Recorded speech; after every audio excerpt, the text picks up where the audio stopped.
I'm updating my manual on alterations and extensions, or renovations if you prefer. And so when I wrote this manual, I used a record format called the renovation filter, and I use it to allow me to control information. Usually my data visualization controls the colors of things. But I also realized you can use the data visualization to hide information.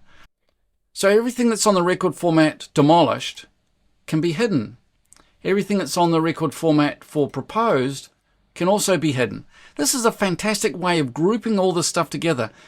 Now, I could create a lot of classes, which I have done, and I could create saved views, which I've done in the past, but this ability to have the grouping of the information by its record format will allow me to do things like search for those objects that have got that record format assigned.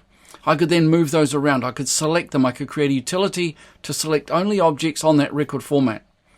I can also use that record format to hide information like this, hiding the proposed, hiding the demolition. It's really cool and really quick. And it does give me a lot of power and flexibility in dealing with this information. So I'm going to use this in my manual to talk about phasing of the extension and the alteration. So join me this week. We're going to look at how to make record formats. Look out for that. I'll put the link in the description.